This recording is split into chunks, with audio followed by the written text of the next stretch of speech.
नमस्कार आप सबको। आप लोगों को याद होगा, आज हम एक अत्यंत आनंददायी और महत्वपूर्ण विषय पर बात करेंगे। आप अभी 5-7 दिन पहले पुतिन जब भारत आए थे, उनकी भारत यात्रा पर हम लोगों ने एक वार्ता की थी, जिसमें मैंने भारत के स्वरूप का यानी भारत के राजनैतिक क्षेत्र का वर्णन किया था और ये बताया था कि कितना बड़ा क्षेत्र वर्तमान रूस के कब्जे में है, कितना बड़ा क्षेत्र वर्तमान रूस अपना स्फीयर ऑफ इन्फ्लुएंस बताता है और कितना बड़ा क्षेत्र कम्युनिस्ट चीन के कब्जे में है। बाकी जो इधर उधर है उसकी तो भी चर्चा नहीं करते। तो क्या पाकिस्तान और बांग्लादेश मिलाकर अखंड भारत पूरा हो जाता है? ये इतनी बड़ी अज्ञानता और मूढ़ता भारत में कैसे फैल गई है, कितना आश्चर्यजनक है, इस पर आज हम चर्चा करेंगे। तो मेरे हाथ में एक पुस्तक है प्रारंभ करने के लिए, the revenge of geography, Robert D Kaplan. ये best selling author of monsoon and Balkan घोस्ट हेनरी किसिंगर ने इस पुस्तक की प्रशंसा की है। तो ये क्या कह रहा है? इस पुस्तक का नाम है what the map tells us. मानचित्र हमको क्या बताते हैं अबाउट कमिंग कॉन्फ्लिक्ट्स, आने वाले संघर्षों के विषय में, and the battle against fate, विधि के विरुद्ध, भाग्य के विरुद्ध जो संघर्ष कर रहे हैं यूरोपियन लोग, उसका फेट क्या होगा। ये पुस्तक, इस पुस्तक के लेखक की 20 से 15-18 किताबें हैं। ये पुस्तक पुस्तक छपी 2012 में। 2012 में मोदी जी गुजरात में थे, उनके दिल्ली आने की कोई खास चर्चा नहीं थी। 2000 पुस्तक में 12 में यदि पुस्तक छपी, यानी लिखी गई और 3-4 साल पहले। और ये व्यक्ति उसी श्रृंखला में है जिसमें किसिंगर है, जिसमें वो क्लैशेज ऑफ सिविलाइजेशन हंटिंगटन वाली किताब है, यानी यूनाइटेड स्टेट्स ऑफ अमेरिका के विदेश विभाग के स्ट्रेटेजिक प्लानिंग वाले लोग। और ये बात खुलती जाएगी जब हम और आगे बात करें। तो पुस्तक है भूगोल पर, चिंता है अमेरिका वगैरह की। ये अमेरिकन है, या बहुत मान लीजिए तो नाटो की, यानी अमेरिका प्लस वेस्टर्न यूरोप या अमेरिका प्लस यूरोप। चिंता तो उनके भविष्य की है। तो उसमें एक अध्याय है भारत पर, सब पर है, चीन पर है, मिडिल ईस्ट पर है, सब पर है। ये अध्याय है 12वां और इसका प्रारंभिक लाइन में पढ़ने जा रही हूँ। और सन बहुत महत्वपूर्ण है, 2012, यानी लिख दी गई होगी 10-11 में, छपी 12 में है।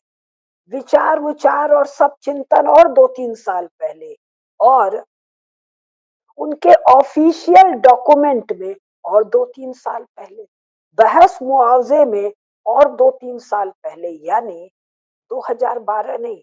अभी हम आपको और दिखाएंगे 2002, 3, 4, 5 में जो चर्चा चल रही है, वो 2012 में छाप के जनता के लिए दिया गया। उसी जनता में हम भी थे, मेरे हाथ भी ये पुस्तक लगी। तो इस पुस्तक का प्रारंभ और विषय क्या है, भारत की राजनीतिक सीमाएं क्या है, क्या पाकिस्तान और बांग्लादेश को मिलाने भर से अखंड भारत हो जाएगा। ध्यान से सुनिए, एकदम प्रारंभ से मैं शुरू कर रही हूँ। जो लाल निशान है ये सब पढ़ती जा रही हूँ। आज तो बहुत थोड़ा सा पढ़ूंगी मैं 3-4 भाषण केवल रॉबर्ट कैपलान को लेके वार्ताएं करूँ। As the United States and China become great power rivals, प्रतिद्वंदी हो रहे हैं, the direction in which India tilts, Bharat जिधर झुकेगा, जिस दिशा में, अमेरिका की तरफ की, चीन की तरफ, could determine the course of geopolitics in Eurasia इन the 21st century. Modi ji अभी नहीं आए हैं पिक्चर में। कौन बैठा है? 2004 से सोनिया गांधी और मनमोहन सिंह। 2004 के पहले जो अटल बिहारी वाजपेयी बैठे हैं, वो 19 दलों की सरकार को लेके बड़ी मुश्किल से बैठे।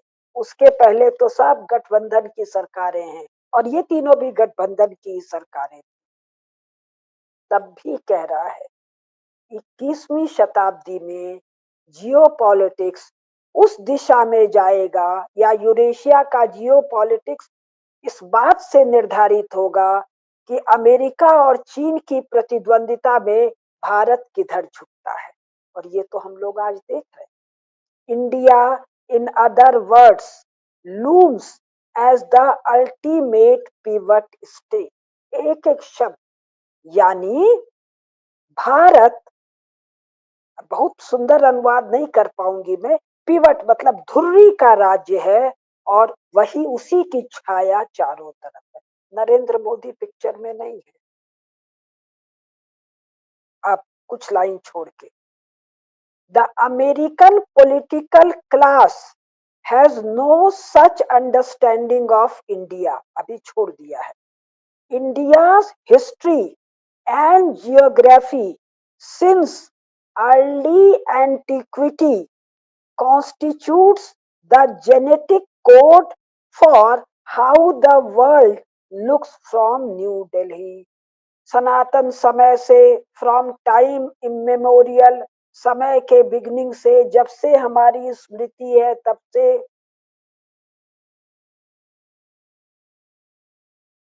दुनिया में, बहुत सुंदर अनुवाद नहीं है, दिल्ली से दुनिया कैसे दिखती है, यही सब कुछ तय करेगा। जो भाई, उत्तर देखिए, पेज 229। ये एडिशन, ये बड़े वाले एडिशन से पढ़ रही हूँ। इसका एक छोटा एडिशन भी है, हार्ड एडिशन भी है। तो पेज नंबर का गड़बड़ हो तो मैं जिम्मेदार नहीं हूँ। ये छापा है रैंडम हाउस से छपी हुई, मैं पढ़ रही हूँ। इंडिया, पेज नंबर 228 पहले पढ़ा, अब 229। India is possessed of geographical logic। इसमें एक भौगोलिक लॉजिक है। अभी सब तो बड़ा लीपा पोती का शब्द है, फिर भी महत्वपूर्ण शब्द है।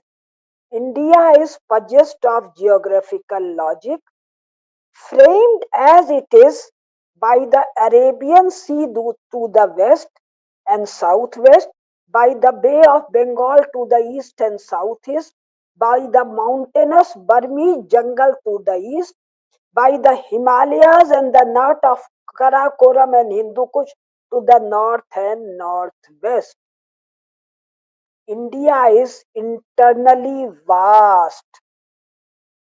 अब कह रहा है India has the hottest climate. Hottest नहीं है, ये तो समशीतोष्ण है। खैर, India has the hottest climate, most abundant and luxuriant landscape of all the Eurasian population hubs। किस भारत की ये बात करता है? 15 अगस्त 1947 वाले भारत की बात ये नहीं कर रहा है 2012 में। अब पेज 232, नीचे का paragraph,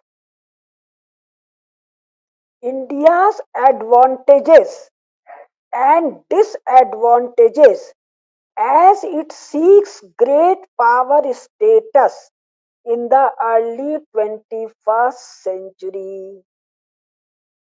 As it seeks great power status, कब? अभी मोदी जी नई पिक्चर में आए हैं। 2014 से 2025 नहीं हुआ है, 2019 भी नहीं हुआ है, 12 में तो पुस्तक छप गई है। India's advantage and disadvantage as it seeks great power status in the early 21st century in here still in this geography। Early 21st century जो चल रहा है, inhere still in its geography, इसके भूगोल में इसके महाशक्ति की कुंजी छिपी हुई है। As the late historian Burton Steen notes, a map of India through the medieval era, इसको आप थ्रू टाइम इमेमोरियल कर लीजिए, अभी मैं पुस्तकें दिखा रही हूँ, 20 पुस्तक लेके बैठी हूँ, would have extended into parts of Central Asia and Iran.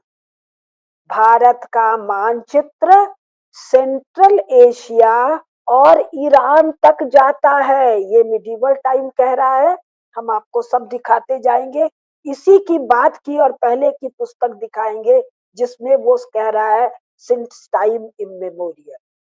अब अब देखिए अगली ही लाइन में, India was for millennia heavily influenced by its higher altitude shadow zones. Higher altitude क्या, हिमालय के शैडो जोन से पूरा सेंट्रल एशिया, समस्त हिमालय का उपत्यका, the ties between the subcontinental India and southeastern Afghanistan are obvious because of their contiguity. Pakistan और बांग्लादेश तो 14 अगस्त को भारत थे, सारी दुनिया को पता है, उसका तो ये नाम तक नहीं ले रहा है, धीरे धीरे एक एक नाम ले रहा है, पहला Afghanistan. Yet those between India and the Central Asian steppe land and between India and the Iranian plateau are equally profound. मैंने अपने भाषण में 5 स्थान का नाम लिया था। कौन से 5 स्थान? Kazakhstan, Uzbekistan, Turkmenistan, Tajikistan, Kyrgyzstan, जो 1990 में पहली बार सोवियत रूस से निकलकर 5 arbitrary artificial illegal nation states के रूप में प्रकट हुए। इसके पहले क्या कह रहे थे यूरोपियन इस क्षेत्र को? Central Asia. अब page 233, and so the key to understanding India is the realization that while as a subcontinent, India makes eminent geographical sense. आप लोग को याद होगा जो मेरे आयु के हैं या मुझसे 5-7 साल कम हैं, अपने लोग जब पढ़ते थे तो हरदम पढ़ते थे भारतीय उपमहाद्वीप। धीरे धीरे ये शब्द गायब हो गया और शब्द आ गया साउथ एशिया। कब आया ये शब्द? 80 के बाद शुरू है, 90 के बाद तो तेजी से है और फिर 2010 के बाद से अब बदल रहा है धीरे धीरे। The result has been various states throughout history that do not conform to our spatial idea of India and in fact lie astride it. मैं किसी दिन इसका हिंदी अनुवाद करवा के आप लोग को पूरा हिंदी में सुनाऊंगी। In fact, crux, in fact, the present Indian state 15 अगस्त 1947 के बाद का वर्तमान भारतीय राज्य does not conform to the borders of the subcontinent and that is the heart of its dilemma. वर्तमान भारत राज्य का मानचित्र, मेरी भाषा, भारत राष्ट्र से मैच नहीं करता है, भारतीय उपमहाद्वीप से मैच नहीं करता है और यही भारत की दुविधा है। For Pakistan, Bangladesh and to a lesser extent Nepal also lie within the subcontinent. अब 3 कह रहा है, कि पाकिस्तान भी भारत में है, बांग्लादेश भी भारत में है, नेपाल भी भारत। अब मैं थोड़ा धीरे धीरे पढ़ रही हूँ। India's geography is itself subtle. अब सटल को क्या कहेंगे मुझे नहीं याद है, मतलब बारीकी है उसमें, खासियत है। Particularly in the north west, telling a different story than the map reveals at first glance. पश्चिम उत्तर का भारत, जिसमें पाकिस्तान है, जिसमें बलूचिस्तान है, जिसमें अफगानिस्तान है, जिसमें ईरान है, जिसमें पांचों स्थान है, जिसमें यूक्रेन भी है। अभी सुनाओ। हाँ, अब फिर थोड़ा छोड़ के, the descent from Afghanistan to the Indus river which runs, ये पेज संख्या 234 पर आ गए, which runs lengthwise through the middle of Pakistan is exceedingly gradual, so that for millennia, similar, millennia हजार साल को, similar cultures occupied both the high plateaus and the lowlands, riverine plains, whether Harappan, Kushan, Turkic, Mughal, Indo-Persian, Indo-Islamic और Pashtun, to name but a few, ये सब नए नए नाम हैं, अंग्रेजों के धरे हुए नाम है। खुद कह रहा है इस समस्त क्षेत्र में एक भारतीय सभ्यता कह रहा है, हम कह रहे हैं एक भारतीय धर्म, इनकी भाषा में एक भारतीय संस्कृति, सब कुछ एक, एक किसमें, धर्म दंड और एक राजदंड का शासन। बाली प्रसंग में भगवान कह रहे हैं समस्त धरती इक्ष्वाकुल कुल के सम्राटों के द्वारा शासित है। अब आइए, फिर ये कह रहा है, हाँ अब छोड़ दीजिए, ये कह रहा है कि फ्रंटियर ऑफ अल हिंद कहाँ है, ईरान में, उन लोग का बहुत करके 234 पर।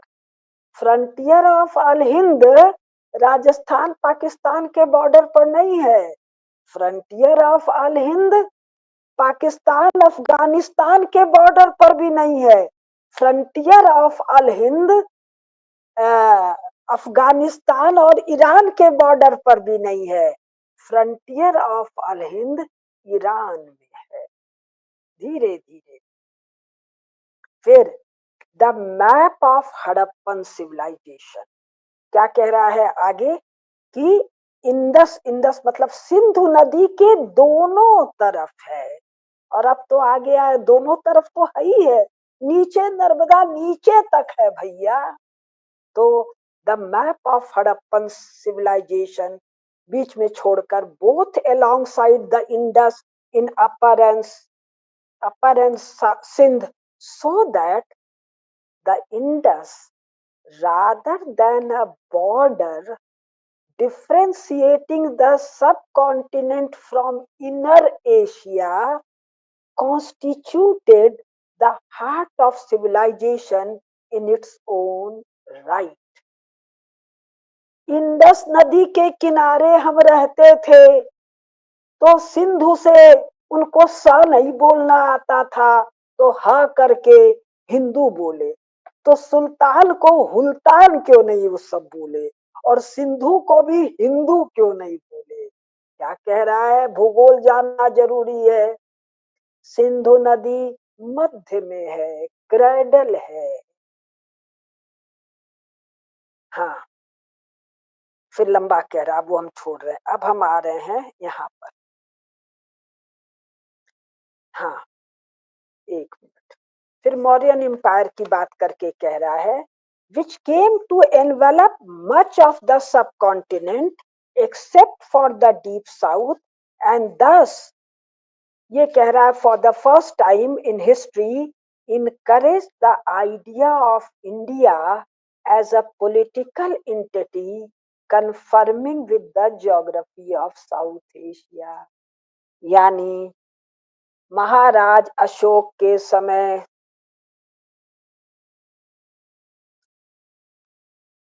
क्यों दिखा रही हूँ? दो पुस्तकें, बहुत से इंस्क्रिप्शन मिले हैं खंभों पर, चट्टानों पर। तो इन लोगों ने कहा ये सारे इंस्क्रिप्शन है तो एक ही राजा के, लेकिन वो राजा अशोक है, आज से 2500 साल पहले। तो ये कह रहे हैं उसका जो राज्य है वो है भारत। तो भाई ये दो किताब और ऐसे बीसों और किताब में वर्णन है अशोक के एडिक्ट्स कहाँ कहाँ मिले। तो जिसको वर्तमान में ग्रीस कहते हो, जो स्वयं को आज की तारीख में एलेनिक रिपब्लिक कहता है, जिसमें बेहूदे में आगे में एच भी जुटा हुआ है, एच साइलेंट है। एलेनिक एल वंश के हैं, एल वंश के हैं, इसलिए एलेनिक। तो वर्तमान ग्रीस यानी ईरान भी नहीं, इराक भी नहीं, लेबनान, जॉर्डन, कुवैत, आए बाएं शाएं कुछ नहीं। भारत ग्रीस से लेकर इधर पश्चिम में, पूरब में, जिसको वर्तमान चीन कहते हो, वहां नहीं, जो पुरनका चीन था, वेनसोंग 7वीं शताब्दी, उस चीन तक सम्राट अशोक की एडिक्ट्स मिले हैं, शिलालेख और स्तंभलेख मिले हैं। यानी 2012 में अमेरिका का कूटनैतिक विदेश विभाग भावी संभावनाओं पर विचार करने के लिए बता रहा है भारत क्या है। वर्तमान चीन जो है, इसमें तिब्बत तो आप लोग को पता है 1947 के बाद गया, 1956, मतलब गया तो था ही नहीं, डिफैक्टो कंट्रोल करवाया कम्युनिस्ट पार्टी का जवाहरलाल नेहरू ने। इस पर मेरे 3 भाषण भारतीय धरोहर पर है, मैं फिर इस पर दे दूंगी, अब जाड़े भर यही काम करूंगी। जिसको सिक्योंग कहते हैं, उस पर भारत की सेना बैठी हुई है। कब तक? सन मुझे नहीं याद आ रहा है, शायद 1956 या 58 कुछ या 59 सन है। 47 से कई साल बाद तक नेहरू ने उसको दे दिया, तेरे बाप का था। खैर, उसके आगे जब जाते हैं तब पैसिफिक महासागर के किनारे चीन है, वहां पर अशोक, महाराज अशोक की शिलालेख मिले हैं। संपूर्ण एशिया, हमको कौन बता रहा है? आरएसएस वाले नहीं, यूनिवर्सिटी वाले नहीं, यूजीसी वाले नहीं, जेएनयू दिल्ली यूनिवर्सिटी नहीं, काशी हिंदू विश्वविद्यालय नहीं, मीडिया अकेडमिया कोईयो नहीं, विदेश विभाग नहीं, हमको बता रहा है जॉन कैपलान। क्यों बता रहा है? 2025 first in the beginning of 21st century, India's aspiration for great power status. मैंने बार बार कहा है 2029 तक ये सब होने जा रहा है, वही मैं बता रही हूँ। भारत अखंड होने जा रहा है। अखंड का मतलब पाकिस्तान बांग्लादेश नहीं, एक टुकड़ा ले लो वो टुकड़ा ले लो, ये संपूर्ण क्षेत्र। तो स्वाभाविक है ये एक पॉलिटिकल एंटिटी के रूप में नहीं आएगा, ये कुछ यूरोपियन यूनियन के रूप में आएगा, जैसे पहले सार्क बना था और दुनिया भर के ऑर्गेनाइजेशन बनते उस रूप में आएगा। अभी हम केवल इस पर चल रहे हैं। फिर ये चंद्रगुप्त को याद करते हुए कह रहा है, Chandragupta adviser might have been one Kautilya who penned a political classic Arthashastra. American strategist जो अर्थशास्त्र को याद कर रहा है, भारत की सीमाओं का स्मरण। अच्छा, which shows how a conqueror can create an empire, etc., etc.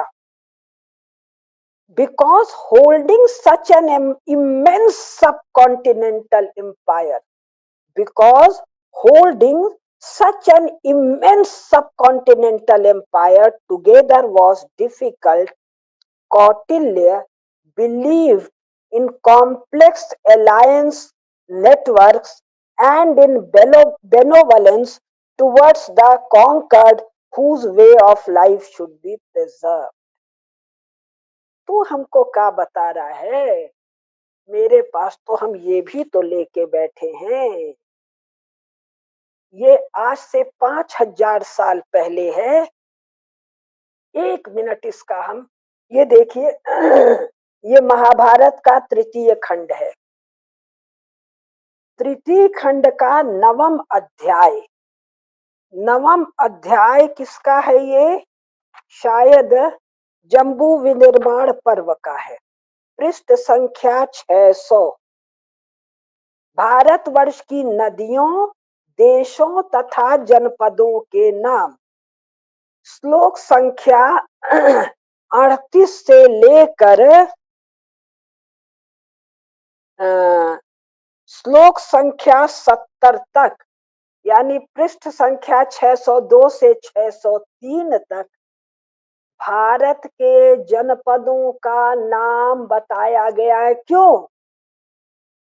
महाराज धृतराष्ट्र पूछ रहे हैं संजय से, हे संजय, युद्ध प्रारंभ होने वाला है, मुझे बताओ कहाँ कहाँ से सेनाएं आई हैं, वगैरह वगैरह, और दुनिया भर की बातें। उसमें संजय महाराज धृतराष्ट्र को ये कथा सुना रहे हैं। तो इसमें करीब 250 से ज्यादा 256 जनपदों की बात हो रही है। कब? 5000 साल पहले। ये 21वीं शताब्दी में याद कर रहे हैं किसको? अशोक को। यानी आज से 2500 साल पहले भारत क्या है। अब रुकिए, अब अब ये कह रहा है, पेज संख्या 236।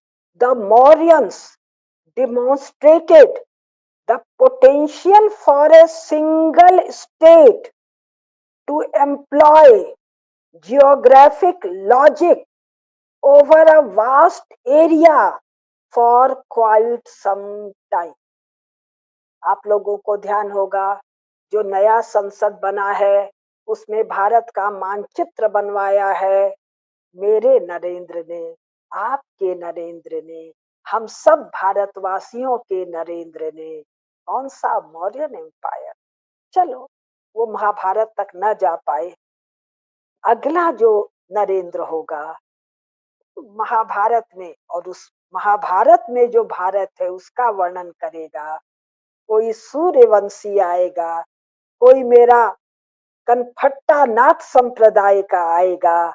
तो वो इक्ष्वाक वंश के शासन में, जिसका वर्णन कालिदास ने रघुकुल में किया है, महाराज रघु के दिग्विजय में। रघु महाराज रघु का या महाराज दिलीप का दिग्विजय है, उसमें सारा वर्णन है। मैं सब आपको सुनाऊंगी। अब तो अशोक और मौर्यों को ये याद किए, महाभारत को मैंने याद किया। अब ये एक सज्जन को और याद करते हैं कि भाई बात केवल पुराना नहीं है, नया भी है। क्या? The Kushan empire, page 236। The Kushan empire emerged in the 1st century AD in Bactria, where northern Afghanistan meets Tajikistan and Uzbekistan, and its Indo rulers conquered territory from Fargana Valley in the demographic heart of Central Asia to Bihar in northeastern India. Fargana, Uzbekistan, Babur Babri, उसका यार बाबरी, यही फरगना का है। ये भरतवंशी शासकों का शासन में है। कौन बता रहा है? माई बाप। माई बाप अमेरिका से बता रहे हैं, अमेरिका के विदेश विभाग से।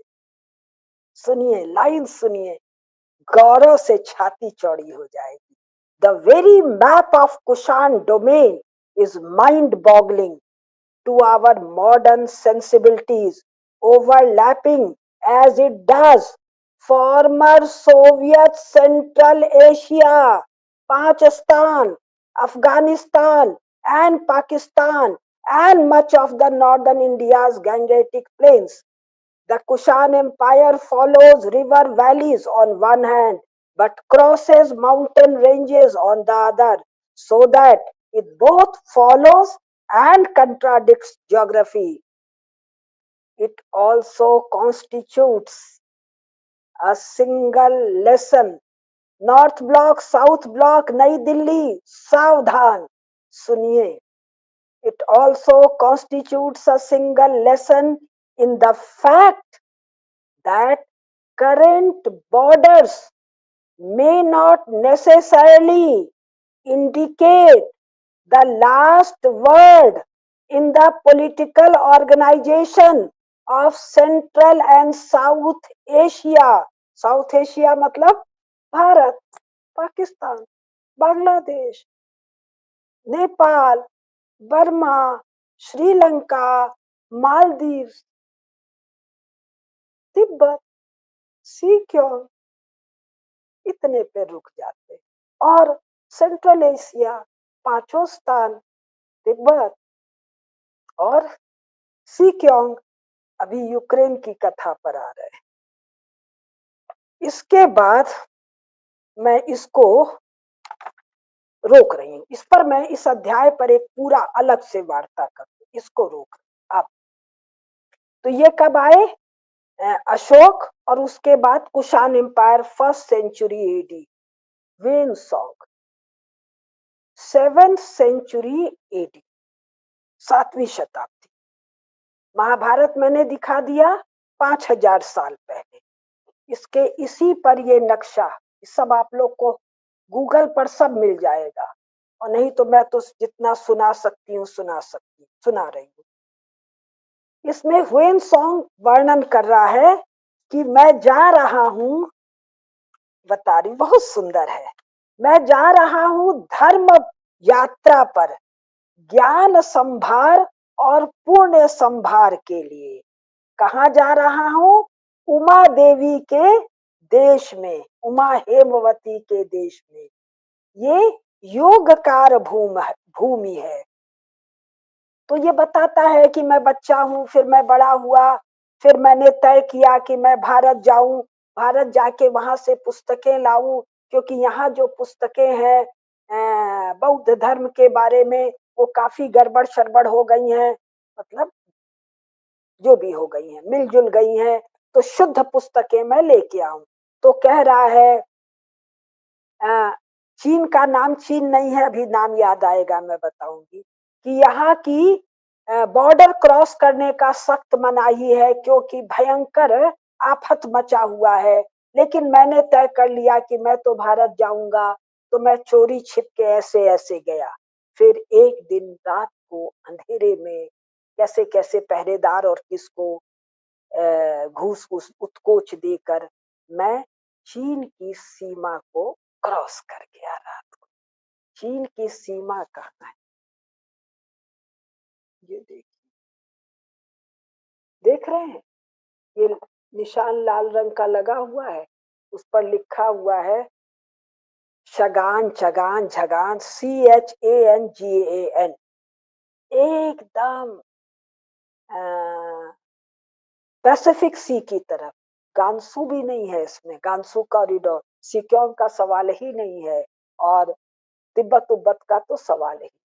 और ये बता रहा है यहाँ से यहाँ तक लगातार कौन कौन से भारतीय राजा हैं और क्या क्या है. फिर वो कहता है मैं भारत आया शायद काशी में, पेज नंबर निशान नहीं लगा पाई हूँ, मैं वो सब सुना दूंगी. कि वहां मैं गया तो लोग पूछे कहाँ से आए हो, तो मैंने कहा दुनिया के एकदम उस पार, समुद्र के पास एक, मतलब ऐसा जगह, वहां से मैं आया हूँ. मैं इस जन्म में और अधिक पुण्य करूंगा, जिससे कि मैं धर्म भूमि, योग भूमि भारत में मेरा जन्म हो.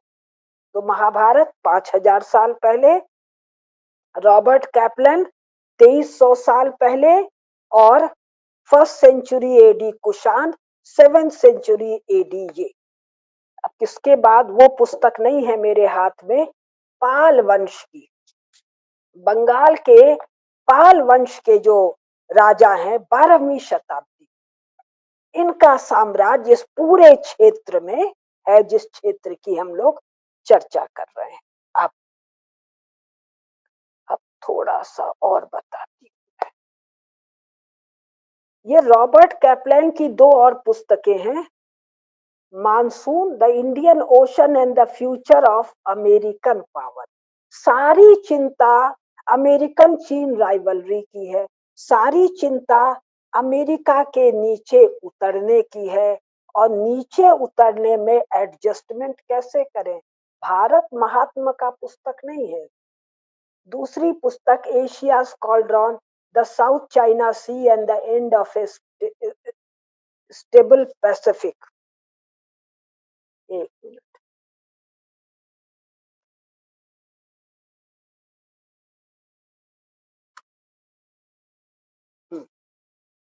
ये जो पुस्तक है ये छपी है, मैंने लिखा तो था किस सन में छपी है। ये पुस्तक छपी है 2015 में, जो मेरे हाथ में है। इस पुस्तक की शुरुआत वो कहाँ से कर रहा है, ये नक्शा दिखा रहा है। दिखाई दे रहा है आप लोग को? नहीं, अब दिखा आप लोग को? जिसको हम लोग दक्षिण पूर्व एशिया कहते हैं। तो इस पुस्तक की शुरुआत कर रहा है द रूइंस ऑफ चंपा। आप लोगों ने चंपा सुना होगा, जावा, सुमात्रा, बोर्नियो सुना होगा। उसी चंपा का नाम सेकेंड वर्ल्ड वॉर के बाद चर्चिल ने या पता नहीं किसने बदल कर वियतनाम कर दिया। पुस्तक क्या है? Asia cauldron, the South China Sea and the end of a stable Pacific. पूरा स्ट्रेटेजिक मामला। तो कह रहा है, इसमें पूरा नहीं पढ़ रही हूँ, कि मैंने बात चंपा से क्यों शुरू की, यानी वियतनाम के भग्नावशेष से क्यों शुरू की। थोड़ा सा half destroyed statues that recall India.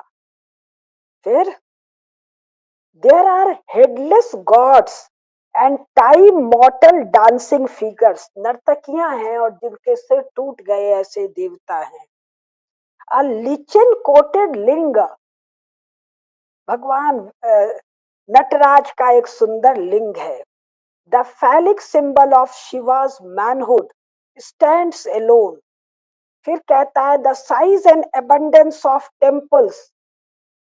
फिर कहता है while in fact this region is part of an organic continuum that is more properly labeled the Indo-Pacific। हम लोग जानते थे इंडियन सी, हिंद महासागर। हम लोग जानते थे प्रशांत महासागर। क्यों जानते थे? अरे अंग्रेजों ने जवाहरलाल नेहरू से जो लिखा पढ़त करके हम लोग को पढ़ाया। ये क्या कह रहा है?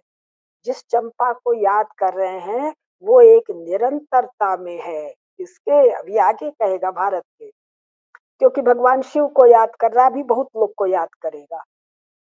तो इंडो पैसिफिक की कंटिन्यूटी में है। सेंट्रल एशिया बता दिया, अब पूरब में भारत चंपा तक है। फिर कह रहा है witness the medieval Chola empire.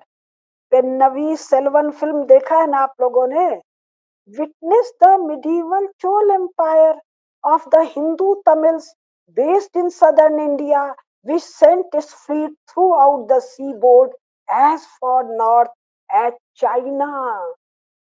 चीन तक चोल लोग अपना फ्लीट भेजते थे, जंगी बेड़ा भेजते थे। फिर द आर्ट ऑफ चंपा।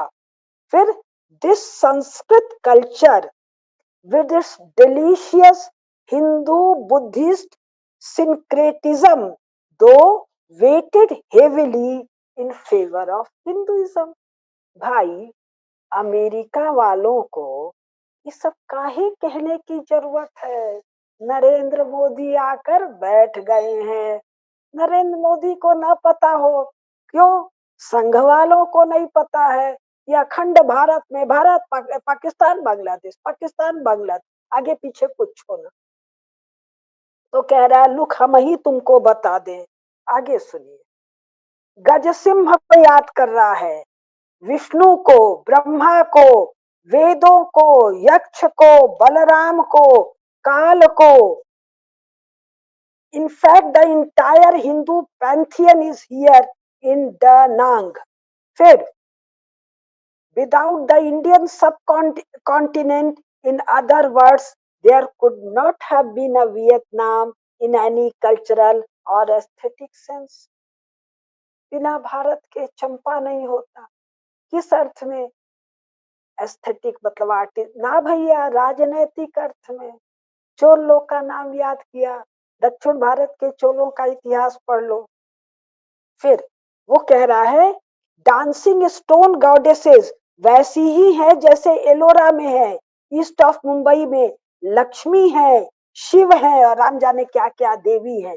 फिर वो कहता है जो हमारे काम की बात, but in fact that the future is unknowable also means it is open to all manner of possibilities. American strategist Bharat में से इसको पढ़कर बांचने वाली अकेली मैं हूँ। एक आध हजार किताब तो बिका होगा, शायद 10, 20, 50, 100 ने पढ़ा भी होगा, समझी शायद केवल मैं हूँ। But the fact that the future is unknowable also means it is open to all manner of possibilities, such as perhaps the dramatic weakening or even collapse of the Communist Party (bracket में) and China too from internal economic and social stresses. Thus, Champa offers a lesson in humility and awareness that because the present is ephemeral, यानी जल्दी जल्दी कह लूं, भविष्य unknowable है, मतलब पूरी तरह नहीं जाना जा सकता है, उसमें बहुत संभावनाएं हैं और पूरी संभावना है कि कम्युनिस्ट पार्टी टूट जाएगी, ब्रैकेट में चाइना भी टूट जाएगा, यानी मंगोलिया आउट, मंचूरिया आउट, पहले मंचूरिया आउट, फिर मंगोलिया आउट, फिर सिक्यांग आउट, फिर तिब्बत आउट, फिर नीचे हेन्नान है कि हुन्नान है कि क्या है वो, यूनान है वो आउट। बचेगा क्या? मूल चाइना। कौन चाइना? जो भारत का शिष्य है, जो भारत का मित्र है, जो भारत का अनुगत है, सॉन्ग धर्म यात्रा, धर्म संभार और क्या क्या बोले थे।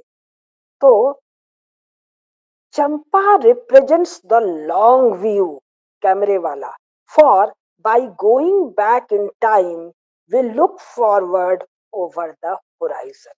ऐसा नहीं है कि कैप्लान केवल यही कहा, इसमें कहा क्या? सेंट्रल एशिया, इसमें कह रहा है साउथ ईस्ट एशिया। ये नहीं पढ़ रही हूँ, मुझे थोड़ी थकन लग रही है, फिर पढ़ूंगी। इसमें बताता है from Red Sea to Indo Pacific, from Red Sea यानी मियां मुल्ला साहब, लाल सागर जो अफ्रीका को और सऊदी अरेबिया को अलग अलग करता है, से लेकर साउथ चाइना सी, जो कि शायद चोल लोगों का झील है, शायद। अभी गड़बड़ा रहा है मेरा दिमाग, थकन लग रही है, तो कुछ अभी 5-7 मिनट और बोलूंगी, किताब तो बहुत लेके बैठी हूँ। 1 मिनट। अब मैं आ गई हूँ 18वीं शताब्दी। डाइटेमर रॉथरमुंड, एक German, Asian trade and European expansion in the age of mercantilism. कौन सी शताब्दी? East India Company. 17वीं 18वीं में तो गिनती नहीं है। 18वीं शताब्दी। भारत का व्यापार इमेंस है। कौन से भारत का व्यापार? 15 अगस्त 1947 वाले भारत का? पाकिस्तान बांग्लादेश ही, या कि नेपाल तिब्बत सिक्योंग भी, या कि सेंट्रल एशिया भी, या कि मालदीव भी हमारे सम्राटों का विरुद्ध है। क्या द्वीपाधिपति किसी का है, शताधिक द्वीपाधिपति, कोटि द्वीपाधिपति, ऐसे हमारे केवल दक्षिण भारत के नहीं, उत्तर भारत के, कहाँ का, उड़ीसा का, उत्कल वालों का, जो कोरोमंडल कहते हैं पाजी सब, ये क्या है, चोल मंडल है। तो क्या भाई तुम्हारे यहाँ च शब्द नहीं है, चाइना तुम नहीं बोलते हो, च को क क्यों कर रहे हो, चोल मंडल साफ साफ, और ल नहीं है, चोल मंडल को कोरोमंडल क्यों, हम और आप समझ ना करें कि कोल मंडल है कि चोल मंडल है कि क्या है। उसी प्रकार उड़ीसा वाले अद्भुत सैन्य, अद्भुत जंगी जहाज और व्यापारिक जगह लेके जाने वाले हैं। और हमारे बंगाल वाले, ताम्रलिप्ति वाले, और कौन कौन वाले, सब किताब लेके मैं बोलूंगी। अब ये उस दिन वाली पुस्तक पीटर हॉपकिर की, इससे भी शायद बाद में मैं बोल दूंगी। इसमें से एक पूरा दिन मैं पूरा करूंगी, एक दो चीज और बता दूं। हाँ, एक किताब, 19वीं शताब्दी, the ancient geography of India, Alexander Cunningham, कौन, आर्कियोलॉजिकल सर्वे ऑफ इंडिया वाला डायरेक्टर। तो वो इस पुस्तक को दिखाई दिया, the ancient geography of India. अब ये भारत के राज्यों की बात कर रहा है। कब, 1800 कितने में ये पुस्तक छपी है, मेरे को ध्यान है 1860-70 में कभी छपी है ये पुस्तक। अभी हम खोज नहीं पा रहे हैं इसका, वो नहीं खोज पा रहे हैं। इसमें भारत के राज्यों, 1871 में ये पुस्तक छपी, 19वीं शताब्दी का उत्तरार्ध, ईस्ट इंडिया कंपनी चली गई है।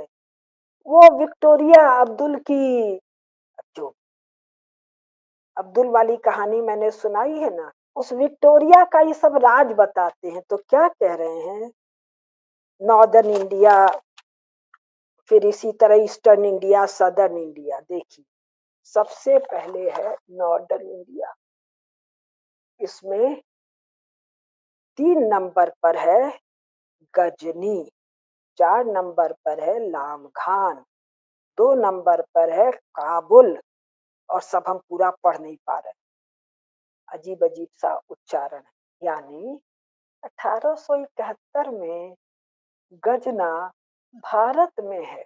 कब से, महाभारत, महाराज अशोक, ये सब विदेशी सबको हम कोट कर रहे हैं, महाराज अशोक, फिर कनिष्क, फिर 7वीं शताब्दी में हुएनसोंग, 12वीं शताब्दी में पाल, 19वीं शताब्दी में ये, और इसके पहले भाई महाराजा रणजीत सिंह के समय में गजनी पर किसका राज्य है, औरंगजेब के समय में जोधपुर के महाराजा ही तो वहां राज करते थे, नहीं पता है, ये सब लिखा हुआ है। तो ये मैंने बता दिया। अब दो और,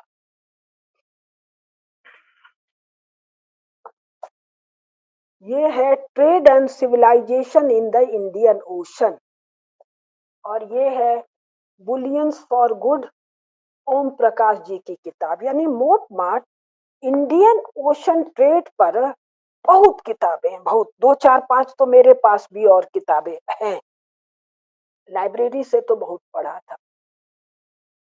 तो ये इंडियन ओशन ट्रेड कब के समय का है, मोटा मोटी Vasco da Gama, post Vasco da Gama, यानी 16वीं 17वीं 18वीं 19वीं 20वीं शताब्दी, और 21वीं में ये रॉबर्ट कैपलन है। सार ये क्या बता रहे हैं, भारत क्या है, और ये भारत के सम्राटों के द्वारा बता रहे हैं, सांस्कृतिक भारत नहीं बता रहे हैं संघ वालों, और न ये भारत का सांस्कृतिक प्रभाव, न राजनैतिक भारत, भारत की राजनैतिक सीमाओं की बात कर रहे हैं। और दूसरा क्या बता रहे, था वह नहीं, डिफैक्टो है, डिफैक्टो नहीं है, डी जुरे है, यानी कानूनन, विधिक भाषा में ये सब भारत है। डिफैक्टो मोटा मोटी दो कम्युनिस्ट शासन, एक एक्स कम्युनिस्ट, एक वर्तमान कम्युनिस्ट शासन में है। अब यूक्रेन भी सुन लीजिए, ये पुस्तक है यूरोप, नॉर्मन डेविस की। ये इतनी मोटी पुस्तक थी, हाथ से उठती नहीं थी, मैंने 4 टुकड़ों में बाइंड करा ली। तो बाइंड करा ली तो इसके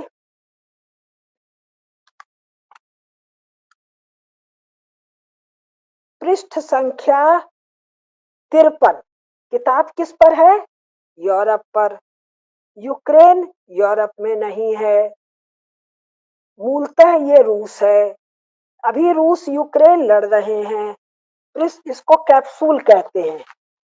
तो इसका कैप्सूल है, आप लोग पढ़ पा रहे हैं, यूक्रेन लिखा है और मैंने अपने हाथ से सिस्तान लिखा है। अब इसको मैं पढ़ रही हूँ। Ukraine is the land through which the greatest number of European peoples approached their eventual homeland. Ukraine वो जगह है जिसके द्वारा अधिकांश यूरोपियन आए और अपने फाइनल होमलैंड यानी यूरोप में बस गए। In ancient times it was variously known as Scythia और सरमेशिया। सीथिया मतलब सकस्तान, साकल द्वीप। सकस्तान साकल द्वीप क्या है, भारत है। हमारे यहाँ मथुरा में और जगह जगह भगवान सूर्य की मूर्तियां मिली हैं। कैसी मूर्तियां, वो बूट पहने हैं, लंबा मोजा पहने हैं और पैंट पहने हैं और लॉन्ग कोट पहने हुए हैं। वो कहाँ के हैं, शाकल द्वीप के हैं। आज भी शाकल द्वीपी ब्राह्मण हैं। तो अब हम इसको रोक रहे हैं। तो अब हम, वो किताब मेरे हाथ में नहीं है, कल परसों खोज लेंगे। पक्का बदमाश कम्युनिस्ट राहुल सांकृत्यायन, उसने अपने आका रूस की सेवा में एक पुस्तक लिखा मध्य एशिया पर। उसका नाम लिखा सोवियत मध्य एशिया। आप लोगों ने कभी सुना कि हम लोग लिखते हैं भारत कश्मीर, भारत बिहार, भारत उत्तर प्रदेश, भारत पंजाब? नहीं लिखते हैं, वो सब लिखते हैं सोवियत मध्य एशिया। वो है नहीं उनका, वो लिखता है चाइनीज टर्किस्तान। अरे टर्किस्तान मतलब तुर्किस्तान, और तुर्क शब्द क्या है, तुरुस्क शब्द का अपभ्रंश है। इस पर हम अलग से विस्तार से बात करेंगे। तो वो जो पक्का बदमाश या पक्का जिसका बात पुरान है, राहुल सांकृत्यायन, उसने एक पुस्तक लिखी है सोवियत मध्य एशिया, जिसमें लिखा है कजाकिस्तान, उज्बेकिस्तान, शकन द्वीप है। और यहाँ से एक जाम्बुनद सोना आता है, वही सोना जिसका वर्णन महाभारत में है कि चींटियां खोदती हैं और सोना निकलता है। तो ये पूरा वर्णन राहुल सांकृत्यायन की मध्य एशिया पुस्तक में बिहार से कहीं से छपी है, मेरे हाथ में नहीं है, पतली किताब है, कहीं दब गई। और बहुत किताब अभी हम आप लोग को दिखाएंगे, और तो नहीं दिखा पा रहे हैं, दो किताब बाद में दिखाएंगे। तो सार क्या है, ये पांचों जो सेंट्रल एशिया लोग सुन रहे हैं ना, यहाँ गैस है, यहाँ तेल है, और यहाँ ये वाला मिनरल है, यहाँ वो वाला मिनरल है, तिब्बत में और सिक्योंग में रेयर अर्थ है, ये डी जुरे कानूनन भारत के क्षेत्र हैं। वैसे ही जैसे पीओजे के भारत है, जैसे तिब्बत भारत है, जैसे जहां मैं बैठी हूँ भोपाल भारत है, जैसे दिल्ली भारत है। फिलहाल उस पर किसी अन्य का कब्जा है और कोई क्लेम हम लोगों ने नहीं डाला। किंतु रॉबर्ट कैपलान कहता, अगर लाइन खोज पाई तो पढ़ के सुनाऊंगी, नॉर्थ ब्लॉक में बैठे हुए ब्यूरोक्रेट्स इसको अपना क्षेत्र मानते हैं। क्यों मानते हैं? हम लोग महाभारत पढ़े हैं जी, हम लोग पुराण पढ़े हैं जी, हम लोग हम लोग रामायण पढ़े हैं जी, और हम लोग पंडित मौली चंद्र शर्मा, इनके पिताजी पंडित दीनदयाल शर्मा, उनके भाषण होते थे काबुल में, और वो कितने बड़े थे। 1911 में जब दिल्ली में दरबार हुआ था, तब वो कौन, विक्टोरिया के मरने के बाद जो किंग आया था, ये पंकज जी की पुस्तक है।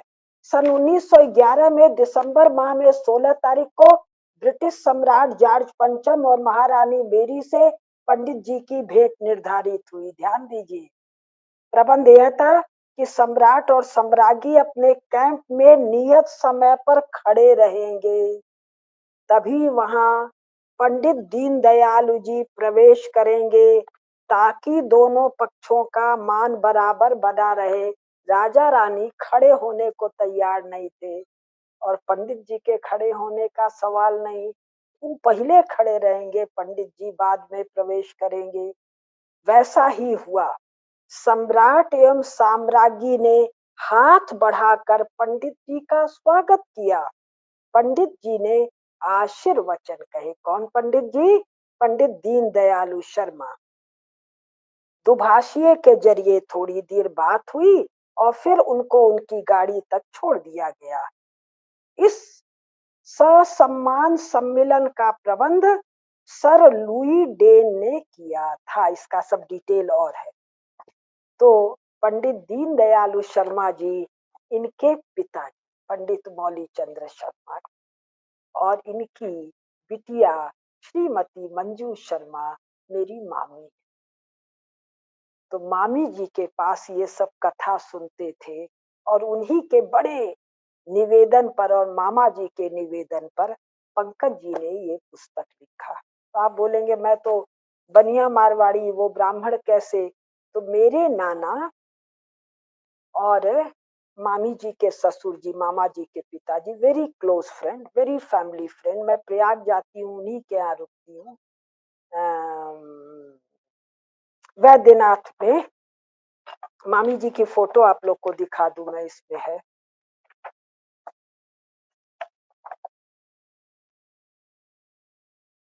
हाँ। मामी जी के विवाह में जवाहरलाल नेहरू कैबिनेट सहित आए थे। ये देखिए, मामा जी की भी फोटो दिख रही। ये देखिए, मामा जी, मामी जी, और ये मामा जी राम अवतार शर्मा जी। मामा जी तो चले गए, मामी जी अभी हैं, मंजू शर्मा जी। एक और दिखाती हूँ। ये इनको अपनी बेटी मानते थे, मंजू शर्मा मामी जी। प्रयाग में रहती हैं, अभी भी हैं। मैं हर साल इनके पास जाती हूँ। तो जवाहर, हाँ, जब पंडित दीनदयालु शर्मा का जब 100वां वर्ष पूरा हुआ, तो जवाहरलाल नेहरू स्वयं आए थे। और क्या क्या था पूरा पढ़ के बताऊंगी, और लाल बहादुर शास्त्री जी क्या क्या थे सब पूरा बताऊंगी, मुझे भूल जाता है। तो सार क्या है, एक मिनट और। मैंने ये सब कथा सुशील त्रिपाठी जी, कौन थे सुशील त्रिपाठी जी? जब doctor Murli Manohar Joshi HRD minister थे, तब वो एजुकेशन सेक्रेटरी थे, और रिटायर किए हेवी इंडस्ट्रीज सेक्रेटरी से। तो वो मामा जी लोग के जवाई थे। इस नाते भी मेरा मिलना जुलना था, और डॉक्टर जोशी के नाते भी मेरा मिलना जुलना था। तो एक बार उनके यहाँ भोजन पर गई, तो मैं ये कथा शुरू हो गई, पांचों स्थान हमारे हैं, ऐसा है वैसा, जो आप लोग को सुनाया। वो घबरा गए, बोले कि इसको बताने से आप, what you mean by telling me all this? हम बोले exactly what you are understanding. आपके रीढ़ की हड्डी में कपकपी छूट रही। बहुत होशियार। और वो बहुत अच्छे ज्योतिषी थे। उन लोगों ने मेरी पत्रिका वत्रिका देखी थी और बहुत कुछ कहा था। तो बड़ा मान करते थे मेरा। इसीलिए इस तरह हम बात कर पाते थे उन लोग के स्नेह दुलार और पारिवारिक रिश्ते के कारण। तो हंसने लगे। तो बोले मैं क्या करूं। तो हमने कहा दिल्ली में आपके 10 20 50 रिटायर्ड आईएएस होंगे और 10 20 आपके सिटिंग आईएएस जानकार होंगे जो आपके जूनियर होंगे। इनके बीच में मेरी एक टॉक करा दीजिए और मैं कापलैन को आधार करके केवल बात करूंगी। वो नहीं हो पाया। तो कहने का अर्थ ये है, ये सब हमारा है। कब तक? मिड 19th सेंचुरी तक। ना ना ना, 20वीं शताब्दी तक। अफगानिस्तान को आर्टिफिशियली एक नेशन स्टेट का दर्जा अंग्रेजों ने और रूसियों ने दिया एज बफर स्टेट 1930s में, 32 33 34। तो भाई तुमने क्या किया, तुम जानो चूल्हे भाड़ में। ये सब डी जुड़े हमारा है। तो हमको इस पर लगातार बात करनी पड़ेगी। अब मेरे से बोला नहीं जा रहा है, मैं बात को समाप्त कर रही हूँ। इस पर 3 4 5 भाषण या कम से कम 2 भाषण और विस्तार से मैं दूंगी और तथ्यों और साक्ष्यों के साथ। तब तक के लिए नमस्कार। धर्म की जय हो, अधर्म का नाश हो, प्राणियों में सद्भाव हो और विश्व का कल्याण हो। हर हर महादेव।